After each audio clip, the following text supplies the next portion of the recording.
як ҳарбаҳои шарқӣ аз ҷумлаи ҳунарҳои варзишӣ мебошад, ки давоми солҳои охир дар Тоҷикистон рушди бемайлони онҳо ба назар мерасад.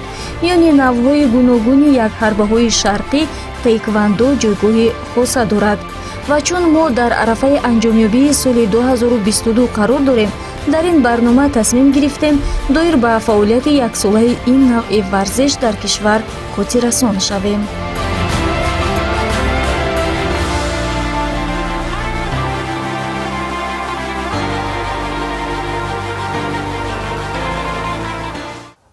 Соли 2022 ман хато намекунам агар гӯям ки ҳама пуршиддату вай фаъол буд барои мо, барое ки мо 3 мусобиқаи ҷумҳуриявӣ гузарондем, 2 чемпионати ҷумҳурӣ гузарондем. берун аз ҷумҳурӣ дар 6 мусобиқа ширкат варзидагӣ дастаи Якачини Тоҷикистон, оид ба теквандо, оид ба кикбоксинг. пеш аз оне ки мо доир ба бурду бохти варзишгарони риштаи теквандо ИТФ ба таври муфассал сухан биронем, бояд ёдовар шавем, ки дар оғози соли 2022 ин федератсия ҳамчун федератсияи теквандо ва кикбоксинг фаъолият менамуд, вале дар нимсолаи дуюм онро аз ҳам ҷудо намуданд. мо аз ҳарду федератсия ҳисобот метиҳам, барое ки аввали сол байни як федератсия буд, аммои август акнун 2 тақсим шудагӣ ман акнун раиси федератсияи кикбоксинги ВАКО мебошам. Кикбоксинги ВАКО ин риштае ки ояндаи калон дорад, барое ки аллакай дар рӯйхати кӯтоҳ шорт лист ба забони англисӣ ном дорад, амин ғалтидагӣ амин намуди варзиш ворид шудагӣ ва соли оянда Кумитаи Байналмилали Олимпӣ бояд ин риштаи варзиша чун намуди олимпӣ ба барномаи бозии Олимпӣ 2028 ворид кунад. тадбирҳо ва таваҷҷӯҳи ҳукумати кишвар хоса пешвои варзишпарварамон муҳтарам Эмомалӣ Раҳмон аст, ки ҳама намудҳои варзиш аз он ҷумла тейквандо ИТФ дар кишварамон рушд ёфтаву варзишгарон ба дастовардҳои зиёд ноил гардиданд. боиси ифтихору сарфарозист, ки парчами меҳан борҳо бо шарофати варзишгарон дар арсаи байналмилалӣ парафшон гардидаву суруди миллӣ танинандоз.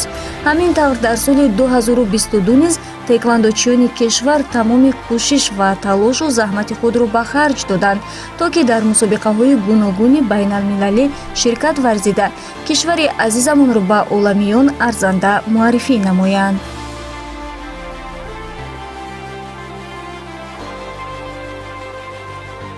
ман дар чанд мусобиқа аз ҷумҳурии Тоҷикистон берун баромада ҷойҳо намунавиро ишғол намудам.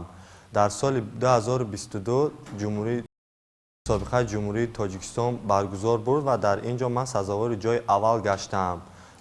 дар моҳи декабри соли 2022 дар шаҳри Бангкок чемпионати Осиё баргузор буд ва дар ин ҷо бо ҳамроҳи дӯстам Холматов Ойбек иштирок карда сазовори 4 медал гаштем. ман дар ин ҷо аз 2 намуд баромада аз намуди пойтфайт ва лайт контакт ва сазовори ҷои дуюм ва сеюм гаштам. варзишгари муваффақи кишвар дар риштаи тейквандо ИТФ Ойбек Холматов давоми 10 сол аст, ки ба тамрини ин навъи варзиш машғул асту дар ин давра дар мусобиқаҳои гуногуни дохиливу хориҷӣ ширкат варзида ба натиҷаҳои назаррас ноил гардидааст. вале маҳз соли 2022 барояш аз солҳои қаблӣ хотирмонтару бобарор буд.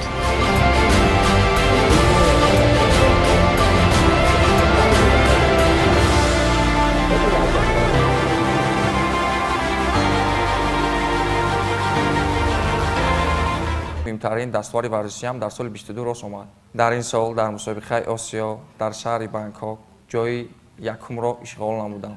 Дар ин мусобиқа аз 21 давлат иштирок намуданд. Бар ман як фахр аст ки дар байни 21 давлат ҷойи аввалро ишғол намудам.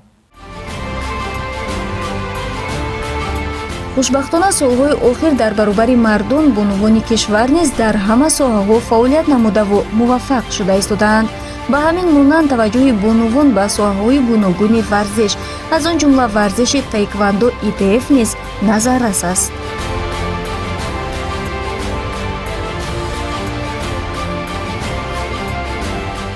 ман аввал аз тариқ сар мекунам. Аввал вақте ки мо корро сар кардем, духтаро қариб ки набуданд, лекин бачаҳо бисёр хуб баромад мекарданд ва натиҷаҳои баланд ба мерасиданду, лекин дар вақте ки чизи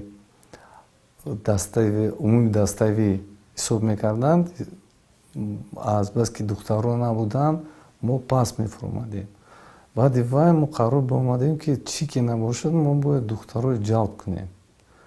бисёр заҳмат кашидем. Мо ҳамихе кардем ки якум соли 2004 Маша Чернова, ки вай худаш дар Тоҷикистон таваллуд шудаги буд, ба забони тоҷикӣ ҳарф мезад. ҳамон духтарак ба унвони чемпиони ҷаҳон сазовор шуд. баъди вай Шахло Мухаммедрахимов 2007 байни Калон Солон. И ҳамин чизҳои мо истифода бурдем, бисёр реклама кардем, бисёр корро кардаги будем ки духтаро биёяну ина то ҳамин рӯза 15 духтараки тоҷик ба унвони чемпиони ҷаҳон сазовор шудаги. Ин як ифтихори федератсияи мо, барое ки дар дигар федератсия ихел натиҷа нест. Лекин бовар кунед, ин коре ки мо кардаги будем, ба фикрам якон кас кардаги набуд. Мо чанд бор ҳукумат баромадаги будем, ҳар вай чиокате ки мо бояд дастгирӣ кунанд, мо дастгирӣ карданд. Вай дастури президент буд. Ин умуман дар федератсия 31 сол шуд фаъолият мекунад. Ин ҳамиқадар 15. ҳисоб кунед ки 2 сол ба як духтарак. чуноне қайд гардид, дар давоми 31 соли фаъолияти Федератсияи таеквондо ИТФ бонувони ин ришта фаъолияти хуб нишон доданд. албатта барои иштирок намудани варзишгарон дар мусобиқаҳои сатҳи баланд танҳо беҳтаринҳо интихоб ва сафарбар мешаванд. бо ин мақсад федератсия ҳамасола мусобиқа ва чемпионатҳои дохилӣ ташкил менамояд ва имсол низ истисно набуд.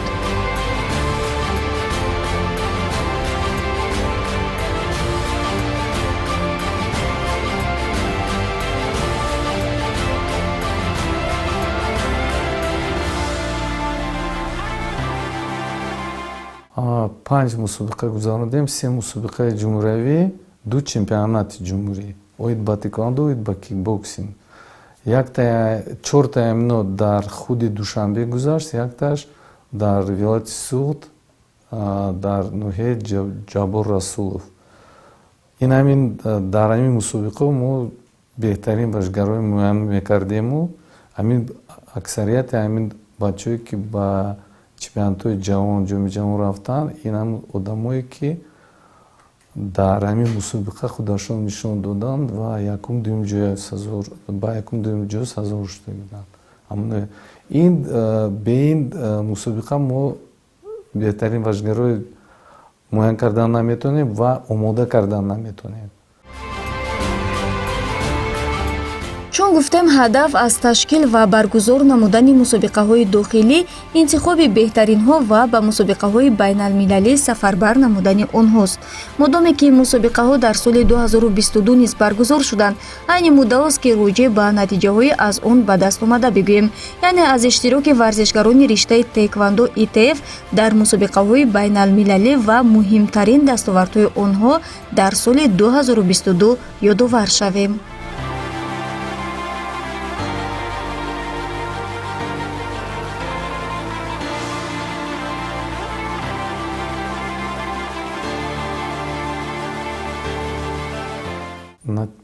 мусобиқаи ҳама сатҳаш баланд буд, ҷоми ҷаҳон ки дар Стамбул моҳи май гузашт. Дар он мусобиқа 20 нафар варзишгарои тоҷик иштирок карданд ва 11 20 ба ҷои аввал сазовор шуданд. Ҷоми ҷаҳонро гирифтану медалҳои тилло гирифтанд.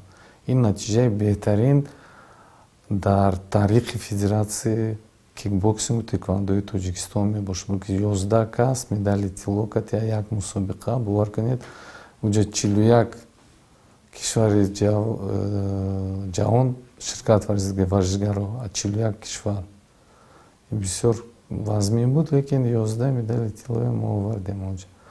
баъд ина ба наздики як ҳафта пеш аз чемпионати Осиё омадем, ки дар пойтахти Таиланд, шаҳри Бангкок барпо гузашт. Дар ин мусобиқа 2 варзишгара бурдан тонистем. 2 кас 4 медаль ба сазовор шуданд. Якта медали тилло, 2 нуқра, якта биринҷӣ. Инам натиҷаи баланд ҳисоб мекунам. Ҳама баланд ҳамин омодагӣ буданд.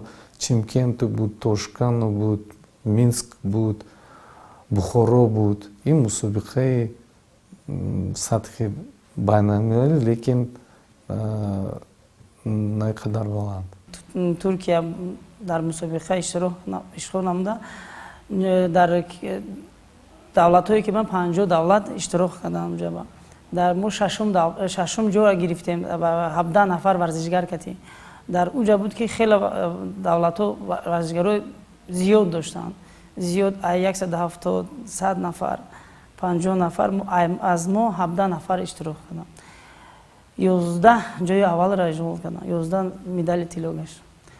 баъд аз он дар шаҳри Тошканд 2022 мо баромад карда унҷа ба 90 варзишгар бурдем. 90 варзишгар кати мо хеле ҷои аввал ишғол намудем дар мусобиқаи кушодашавии Тошканд. баъд аз он мо охирон мусобиқам дар давлати Таиланд бозии Осиё буд. мо унҷа 2 варзишгар пешниҳод кардем. 2 варзишгар мо якташ Холматов Ойбек ҷои аввал гашт, Мадалиев Амир ҷои дуюм гашт. натиҷаҳои дар соли 2022 ба дастовардаи варзишгарони риштаи таеквондо ИТФ назаррас ҳастанд. вале агар натиҷаҳои имсоларо бо солҳои қабл, масалан 1 ё 2 сол қабл қиёс кунем, имсол чӣ гуна буд? ин сол натиҷа анча нақс шудагӣ, барои ки рости гӯям 2 сол пеш баъди пандемия мо бисёр зарар дидем. Бисёр бачо рафтам хондан ба Россия, Қазон, дигар мамлакатҳо ба бисёр рафта истоданд. Ин як проблемаи калон барои мо. Лекин ҳамин сол ва духтарое ки монданд, бачое ки монданд ба натиҷаи назаррас ноил шуданд, номбар кардан, ман чанд медалӣ овардем. соли оянда боз айнам нақстар мешавад, бештар мешавад, барои ки варзишгарое ки ҷавон ҳастанд, ҳозир 16-17, соли оянда 18 сола мешаванд, байни калонсолон баромад мекунанд ва дастаи качин Тоҷикистон боз зудтар мешавад. ҳамин тавр агар ба як соли охири таеквондо ИТФ таваҷҷӯҳ зоҳир намоем, маълумамон мегардад ки бо даст додани имконият варзишгарони ин навъи варзиш дар мусобиқаҳои гуногуни варзишӣ ҳам дар дохили кишвар ва ҳам сатҳи ҷаҳонӣ иштирок кардаву соҳиби медалу ҷоизаҳои зиёд шудаанд, ки ин албатта боиси ифтихор ва таҳсину офарин аст.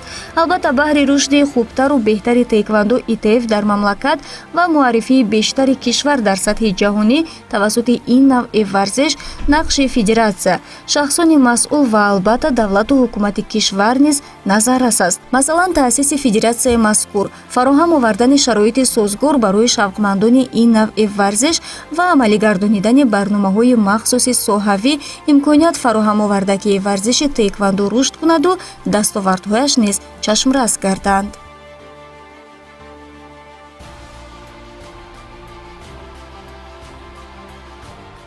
ҳама шароитҳо моёшудагӣ ҳозир ҳамихи майдончаи варзишӣ ихи толорӯи хушрӯй тайёр барои гузарондани мусобиқаи байналмилалии ҷаҳонӣ. Мо инҷа чемпионати ҷаҳон 2014 сол гузарондагӣ будем. Бовар кунед ҳамон замон толор иқа хуб набуд.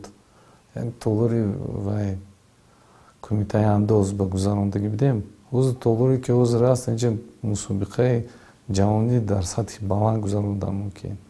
ҳозир ҳама шароитҳо ҳастанд. соли оянда ин корро давом медиҳему боз дастовори вай назаррас ба ноил мешавем.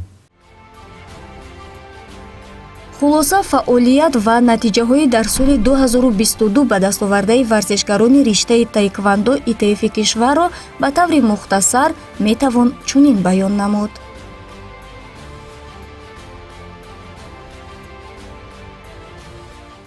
соли нағз буд. Варзишгарони мо дар чанд мусобиқа баромад карданд, ба натиҷаҳои назаррас ноил шуданд. Ман умед дорам ки соли оянда айнам боз бештар мешавад, натиҷаҳои мо хубтар мешаванд. ман ҳамчун варзишгар соли 2022-ро хеле хуб ҷамъбаст намуда ва дар соли 2023 моҳи март дар давлати Узбекистон чемпионат Осиё баргузор мешавад. омадагӣ дида истодаам. барои ман соли 2022 соли хуб, пурбарор ва хотирмон буд. соли 2022 барои федератсияи теквондо ва кикбоксинг натиҷаҳои беҳтарин буд барои варзишгарои мо. дар оянда бо соли 2023 мо дар чемпионатои Осиё, чемпионатои ҷаҳон тайёрӣ дидем. ҳамин тавр бо ҳама бурду бохт, хушиву нохушиҳо соли 2022 ба поён мерасаду бар ивази он соли нави 2023 меояд. умед дорем дар соли 2023 ҳамаи мову шуморо танҳо рӯзҳои хубу хуш ва бурдбориҳои аз ин бештар интизор хоҳад буд. падруд то дуруди дигар дар соли 2023 мелодӣ.